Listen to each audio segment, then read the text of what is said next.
Friday of the 28th week in Ordinary Time. A reading from the letter of St. Paul to the Romans. Brothers and sisters, what can we say that Abraham found, our ancestor according to the flesh? Indeed, if Abraham was justified on the basis of his works, he has reason to boast. But this was not so in the sight of God. For what does the Scripture say? Abraham believed God, and it was credited to him as righteousness. A worker's wage is credited not as a gift, but as something due. But when one does not work, yet believes in the one who justifies the ungodly, his faith is credited as righteousness. So also David declares the blessedness of the person to whom God credits righteousness apart from works.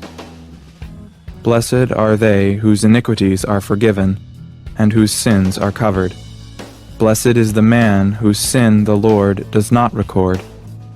The word of the Lord. The responsorial psalm. The response is, I turn to you, Lord, in time of trouble, and you fill me with the joy of salvation.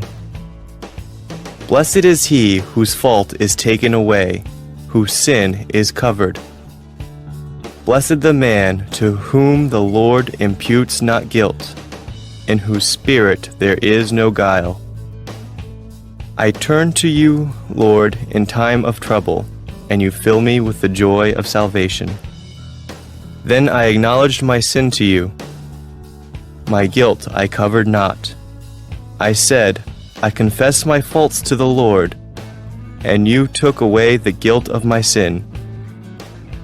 I turn to you, Lord, in time of trouble, and you fill me with the joy of salvation.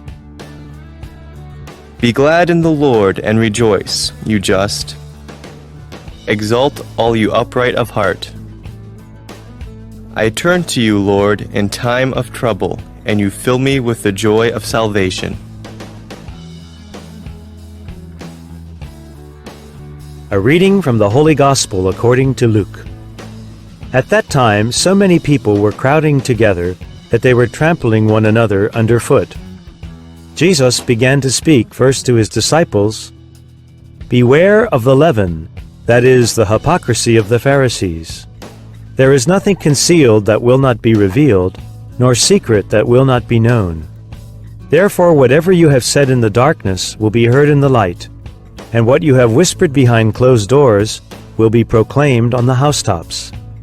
I tell you, my friends, do not be afraid of those who kill the body, but after that can do no more. I shall show you whom to fear. Be afraid of the one who after killing has the power to cast into Gehenna.